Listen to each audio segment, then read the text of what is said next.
Alright, extended test drive of the BYD Atto.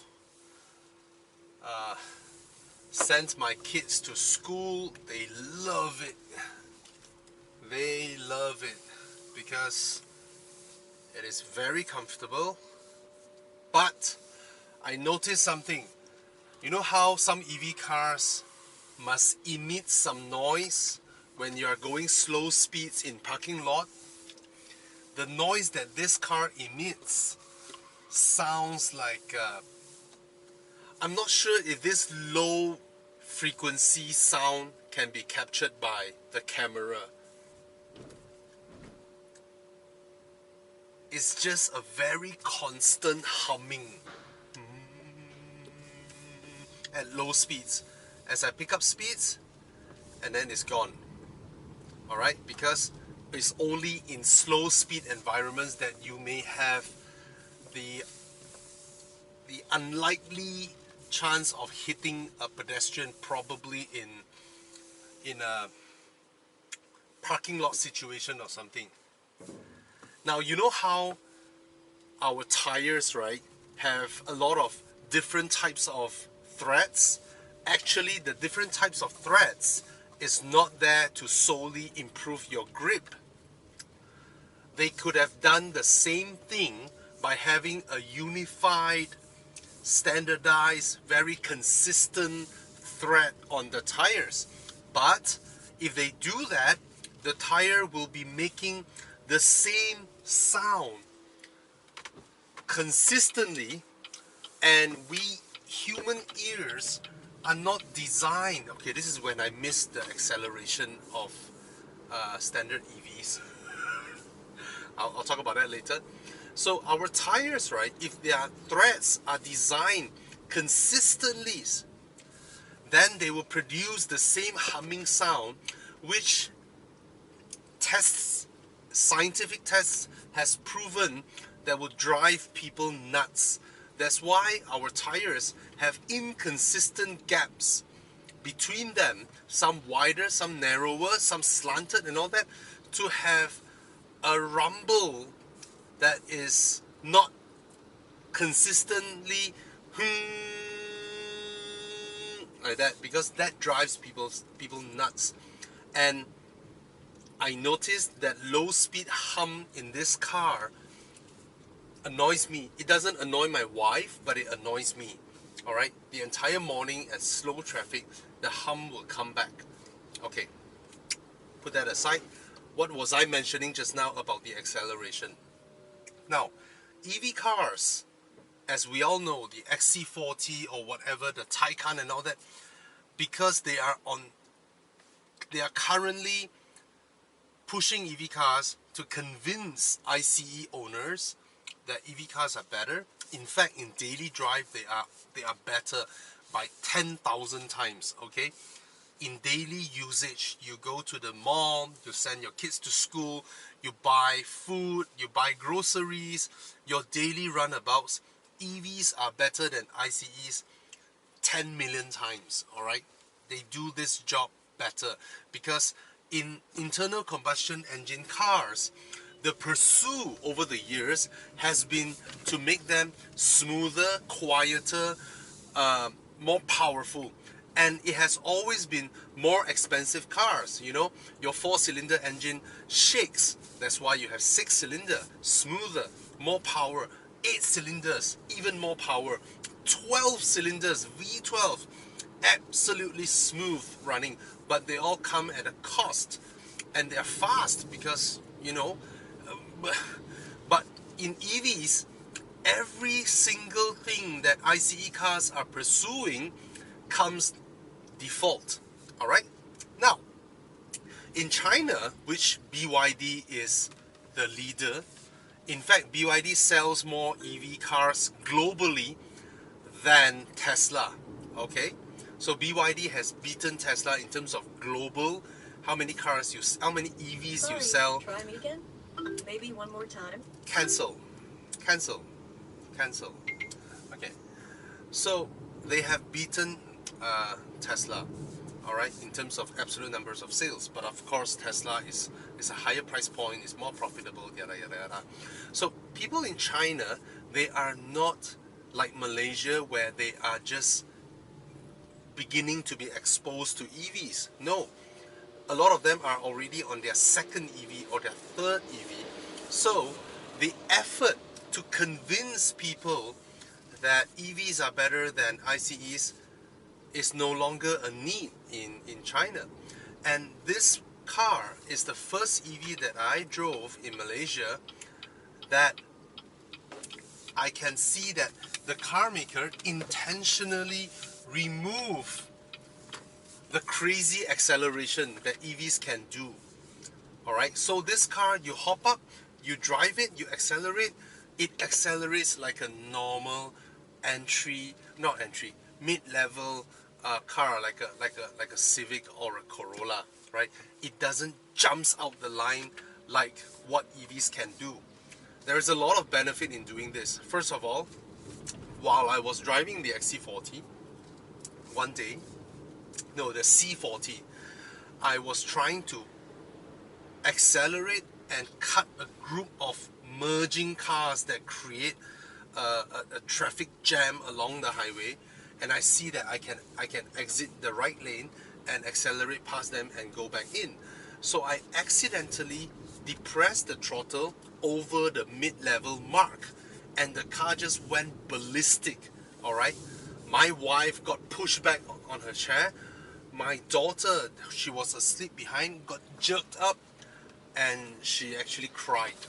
So it's not a good thing for passengers. For the driver, it's fine because we know what to expect because we're the ones accelerating. But that was an accidental, too big of an acceleration. Anyway, so very mature for BYD to do this. And for those of you out there who Please connect your phone and try again. cancel. Oh my god, how do I turn that off? Anyway, it's very mature for them to do this because there's no need for that, and it uses a lot of your battery charge whenever you do that. Alright? So this car is fast enough, extremely smooth. Now, how is the drive? The drive is brilliant. It feels like a very, very comfortable upmarket car, especially the one that I drove before this is the GLA, the EQA, sorry, the EV that is based on the GLA. That was horrible. The ride quality is bad, a lot of jiggling plastics, and I mean, it's beautiful. I mean, Mercedes has a beautiful dashboard, right? But compared to the material that are used in this car, the comfort levels, the soundproofing, the ride quality, this is right up there. And consider the fact that this car costs less than 200,000. This is really great. And in China, if you look at the selling price of this car, it's even lower than what it is being sold here. All right. So the thing is this: in EV cars, right? At first when EV cars came out, the premium car makers realized they have an advantage. What is that advantage? They are able to sell cars at a higher price than most car makers. And in EV cars, the biggest thing that affects your selling price is the cost of acquiring batteries, right? The more batteries you want to be in the car, the more price you have to pay, and the higher the price of your car will be. And premium car makers are so well positioned to exploit this. I'll give you an example. You look at the Japanese car makers, be it from Mazda, be it from Nissan. What is their battery range? 160 kilometers, 180 kilometers, 200 kilometers. You look at the Mini EV, 200 kilometers. Why? Because to control the selling price, they cannot fit that big of a battery. It costs a lot of money to do so, right? However, the Chinese car makers, because now they control the battery market, they have the most advanced battery modules out there. Their batteries beat the price of batteries from other car makers by a big margin, and hence you are now seeing Chinese car makers that are selling cars in Malaysia at about the 150, 160,000 price point, having range of 400 kilometers, which in I mean, is unachievable at this price point for Japanese makers. Let's put it that way. All right. Whereas the European car makers, 260,000, 280,000, thereabouts, you see 400 km battery range. All right. So this is an advantage of the Chinese car makers, which Japanese car makers have to be really careful about. All right. Now, when it comes to ride, so I praised the XC40 and the C40 earlier on because they have a really good ride. All right. But I think this slightly edges them out. This one. Those cars, right, whenever you go past a speed bump, I mean, the ride is comfortable and quiet, but when you go past a speed bump in the XC40 and C40, you go up, it's fine, but when you come down, you feel that there is an immense weight pressing down. Every time you come down, it sort of feels that it comes down, it compresses the suspension much faster than the size of the car would suggest. You know, it almost felt like all of a sudden, when it comes to coming down from the speed bump, your hydraulics lose out in terms of pressure, and it sort of comes down more. This one doesn't do that, even though this is also a very heavy EV. So I think in terms of comfort, daily drive wise, this is by far, so many EVs that I've driven, one of the really good ones. I haven't driven the EQS, I haven't driven the EQE and all that, so it may take some time, but this one is really good. All right. The iX3 is also very good. Now the C40 and XC40 handles really well. The iX3 as well. This one is a bit on the soft side. All right. When you corner and all that, right, you just feel that this wasn't set up to provide you a sporty drive. Very similar to the BMW iX. The BMW iX, it wasn't set up for a sporty drive. All right, you can put the iX3 in a corner. It corners well, whereas the iX just corners like a Harrier, like a previous generation Harrier. You know, it just rolls and all that. So that's the sensation that I have. Okay. Other than that, in terms of cruising speed, mid-speed, acceleration, everything, this car does it very, very tidily. Alright?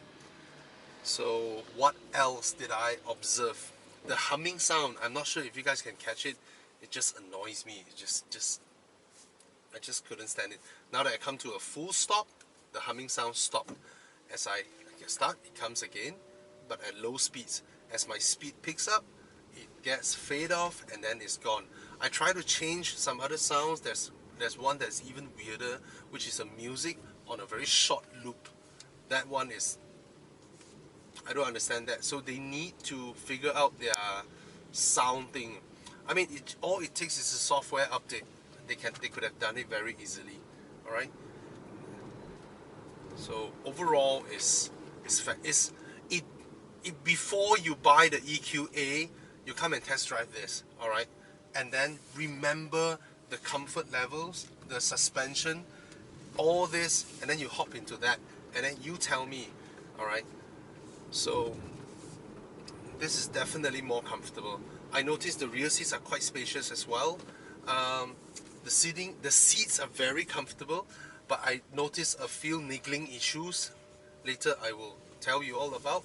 And I love the controls on the steering wheel. I can press a button and then it goes into camera mode, full on camera mode. This is 2 view. I put it as a 360 view, which I can see my wheels and all that. And then on this one is a top view. I can toggle between a solid car or a transparent car. A transparent car I find is very, very usable, and the camera resolution and all that is fantastic. And if I want 3 views, I can just rotate the screen. Alright, by rotating the screen, it will toggle, and then one view is on top, and then that one here, and this one is the left front wheel, or I can change to right front wheel, which is very, very usable, especially when you go to a very narrow road, parking and all that. Alright, the camera situation here is fantastic. There is also a panoramic roof. I mean, I'll go through that later when I do the walk around. So in this mode, of course, why does it go portrait landscape? Is because it is fantastic when you go to navigation. Right, when you go navigation in portrait mode, you get such a fantastic view because the trajectory of your car is straight up, right? So you get to see more of the road ahead. I do not know why it decided to be so dark now. It's supposed to be brighter. The screen is supposed to be brighter. Wait, let me go. Patient, Peugeot, patient, right? No, she go and honk that car for stopping, for letting me pass. It's to ease traffic, lady. It's to ease traffic. How do I make the screen brighter? I can't seem to find it. It wasn't this dark earlier on. Maybe it detected sunlight, but when you detect sunlight, aren't you supposed to go brighter? Anyway, I'll figure those out later. Alright. Yeah, navigation. It doesn't use Google Map, so I tried a bit on the I don't know what map it uses, Baidu or what. Alright, but the roads, everything generally are there, but in terms of understanding what you're trying to say, and then the database of location and landmarks, I don't think it is as good as Google. Alright, but generally you'll be able to key in destinations and all that, and it should work fine. Alright, but come on, look at the screen. It's massive and brilliant. Alright, should I do it here? Too hot? Ugh. Anyway, let's come here to my usual spot and proceed with my video.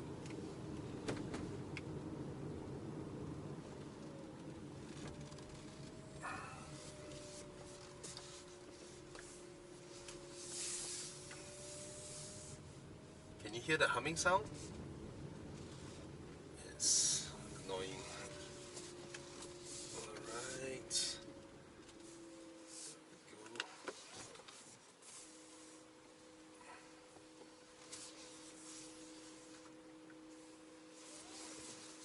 Go. Alright. Let's look around the car. Alright? Alright, this is my eye level sitting in the cockpit. It is a very nice cockpit actually. First time I see it, I find it to be a little bit too playful, to be honest. I just find that it's overtly playful with the guitar strings and all that. Yes, guitar strings. Listen.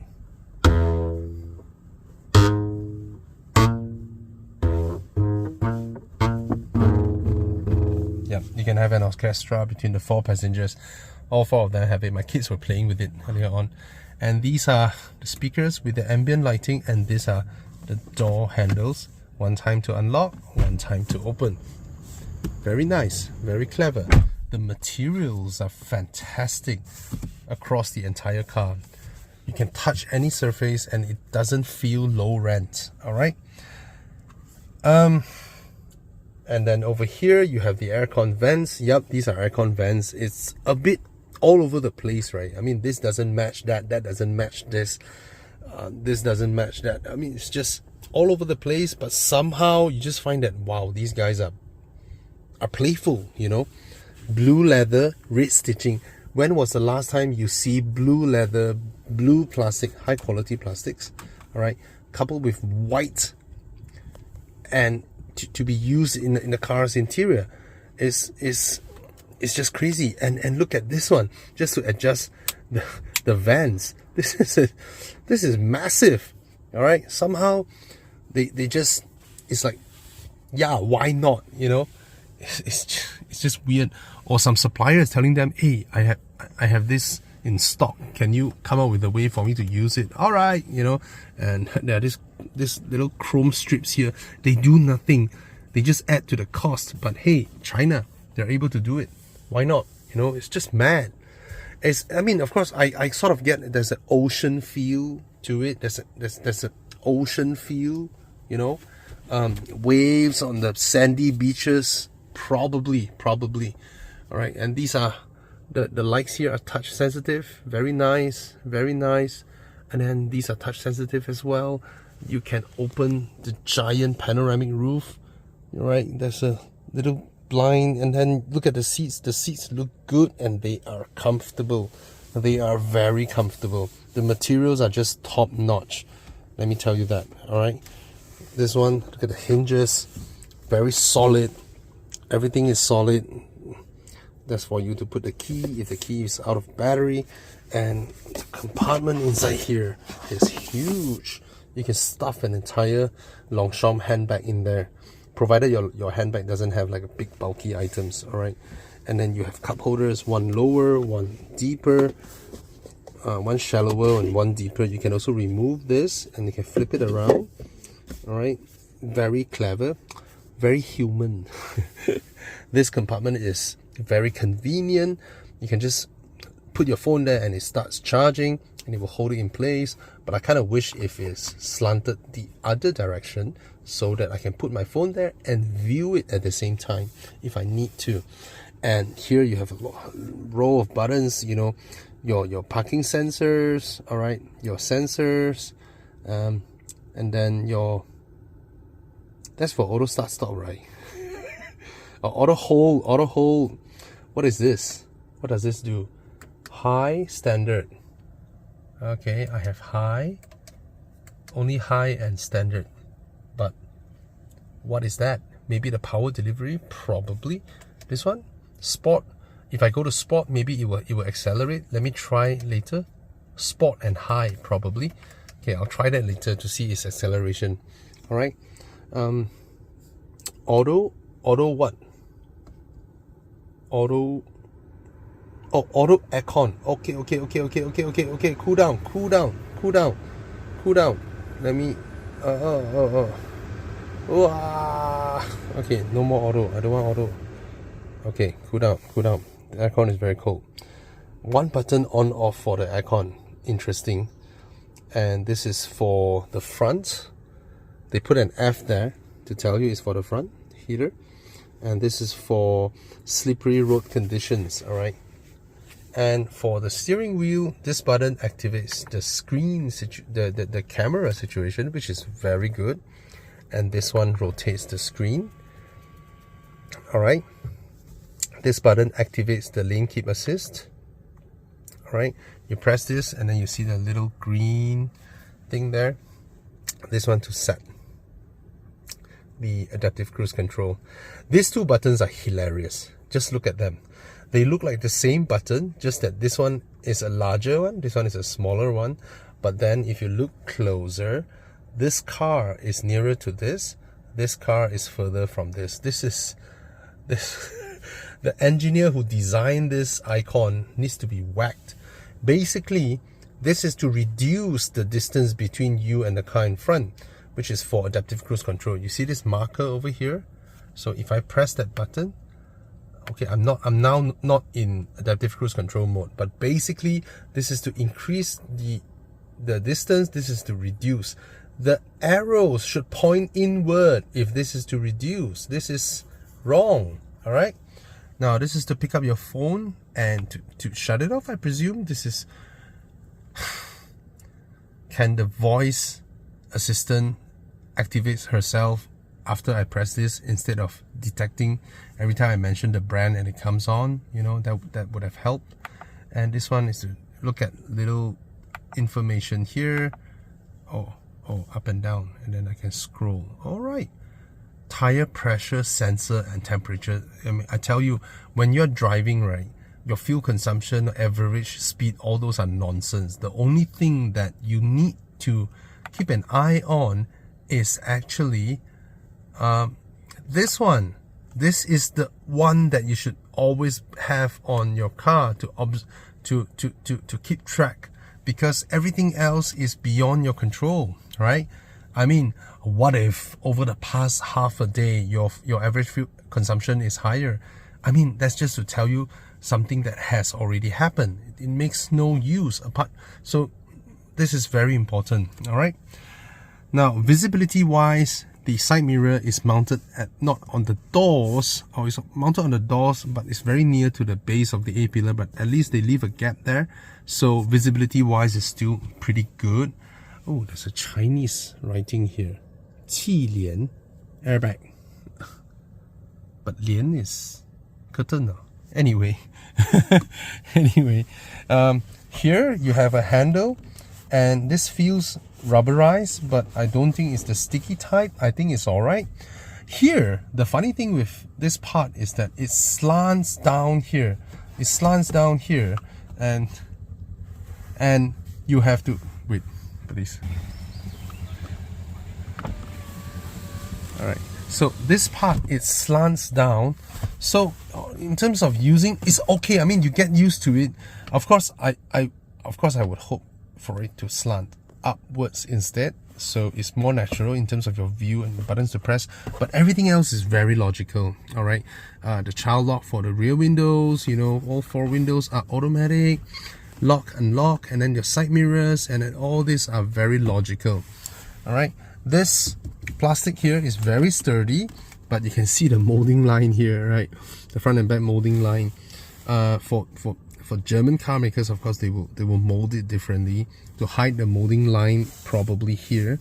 But one thing, and see, these are in German car making, right? This will be deemed as unnecessarily creating parts for your structure. You look at how Japanese build their cars, right? The entire door panel is one single molding just to cut costs. But Chinese being Chinese, it's crazy. Look at the amount of components on this door panel alone. This part, this part, this part, this part, this one, and this one is separated. This one is another component. This is another component. This is another component. And then these, the whole structure of this little screws, and this one, and these. I tell you, Japanese wouldn't be able to do this door panel at their current way of making or designing cars, you know, because they just can't, they just won't be able to do it. They won't do it. I'm not saying this is brilliant, this is awesome, this is to me it's a bit over the top. Too many things here, but I want to make a notion about this. Look at my leg. I'm driving. Where's my knee? So more than once I was driving, you know, and then I just kind of felt that I wish this knee gets the same treatment as this knee, because this is soft and this is hard and it's right on my kneecap, so it's uncomfortable. But if it is angled upwards, we will avoid that situation. And if it is upwards, you can at least provide me a compartment to put a bottle, you know. This is, they're just having too much fun, and let me tell you that they're having too much fun when they're doing this. And the ocean theme carries on. Right? Are there any compartments here? No. And over here, pretty decent. And down here, you get a huge compartment down here. You see that? USB, USB-C, 12-volt sockets, and a huge compartment. Very, very nice. Very human. I like to make that joke. For those who don't know that joke, this is an ongoing online joke. Anyway, let's go to the back seats. Alright, let's unlock the car. We'll go to the back seat. The doors open really wide, so it's ingress and egress is really nice. Come back here. See, the car did not switch off. It's such a simple thing. I got out of the car and come back to the rear seats and it did not switch off. And the size of the car from the outside is not huge, but look here. My shoes are size 11.5 and I have so much room here. Look at that. And a flat floor, yes. Okay, another USB, USB-C. And I cannot mention this because the assistant will come on again.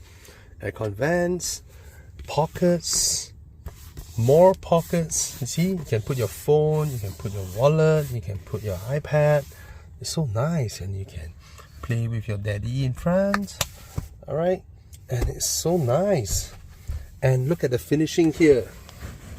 Look at this carpet. You see, all these edges are not sharp. I was in the EQA the other day and the GLA. These plastic claddings are sharp. It will cut your feet. Even the Chinese car maker don't do that kind of mistake that Mercedes don't care.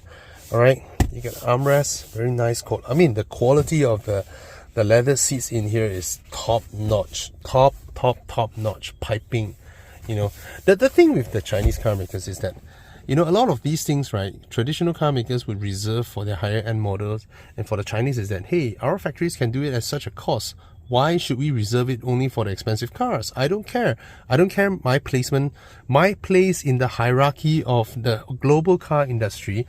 I don't care where you see me, entry level or mid level or premium or luxury or whatnot. I don't care.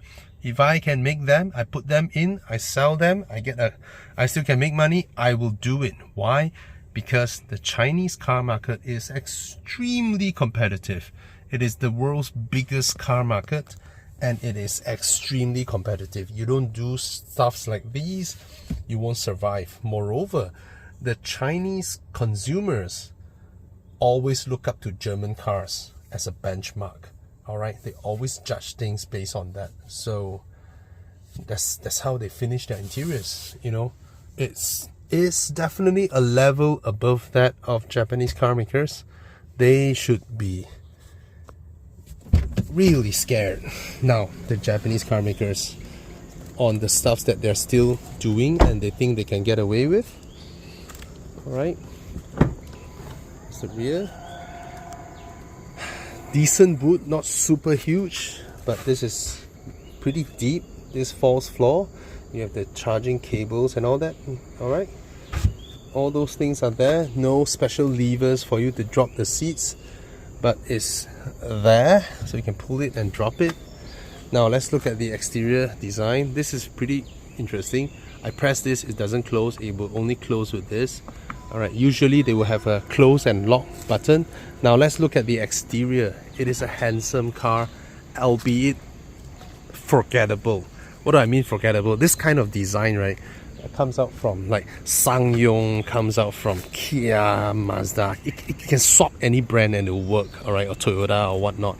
Alright, it is an inoffensive car, but it is also good looking. You see, the Aura Good Cat is good looking, but it's a bit too cute for a manly guy like me. Alright, but this one is just sharp looking, beautiful, nice finishing, and it's a good looking car.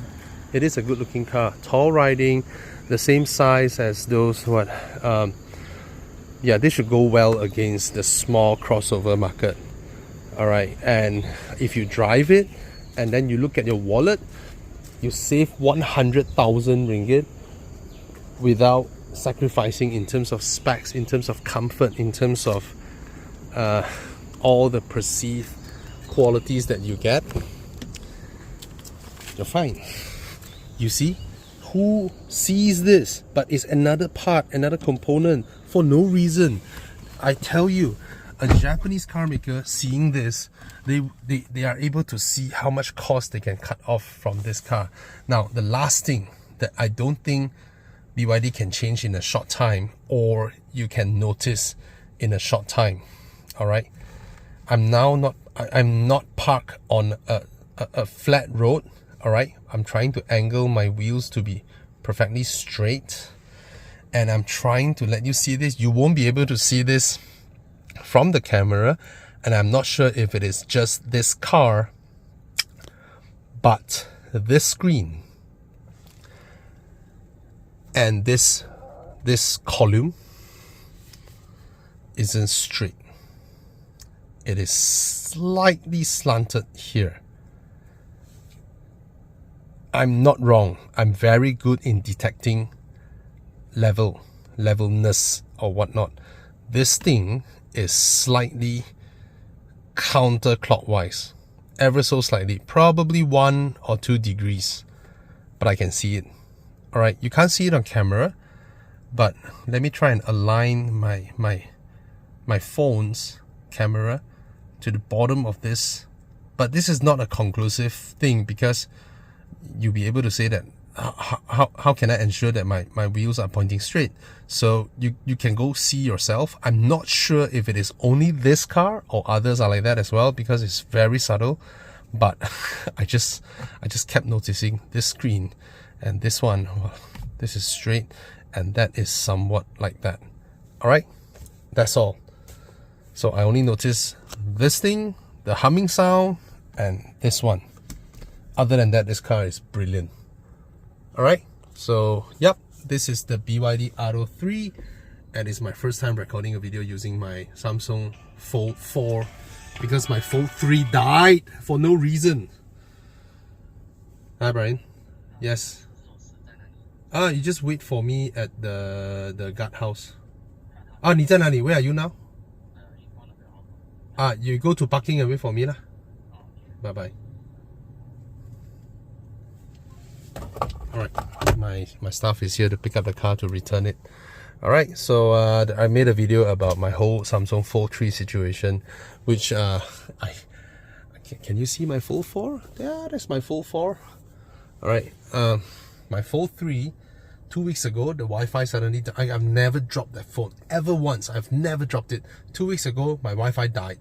After that, I noticed my GPS wasn't accurate. After that, my inside screen died.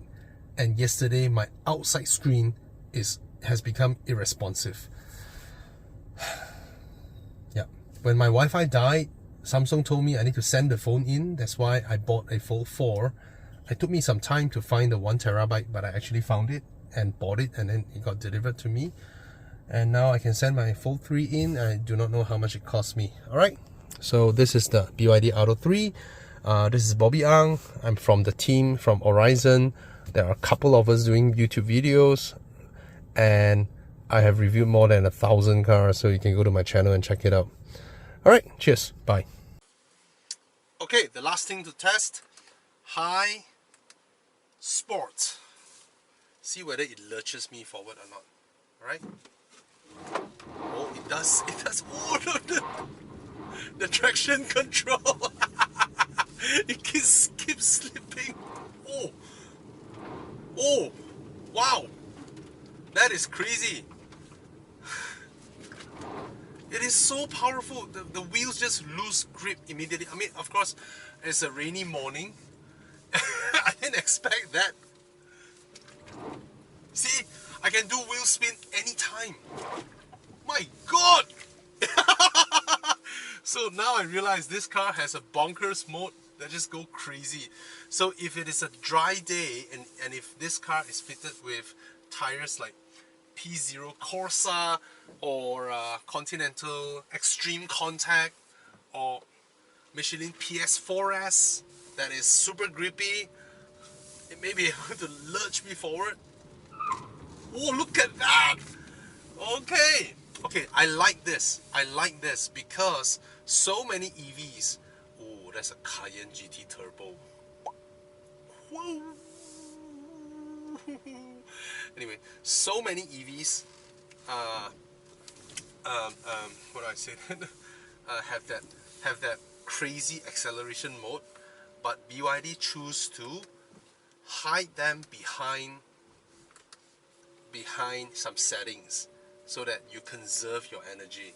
You don't do crazy stuff like what I did just now. Alright, this is it's good to know, but it would have been better if there is a button on the steering wheel instead of two toggles that I can just press sport and boom, and then I switch it off again, and then I can tell people it wasn't me. That wasn't me at all, you know. So yep, there we go. All right, cheers.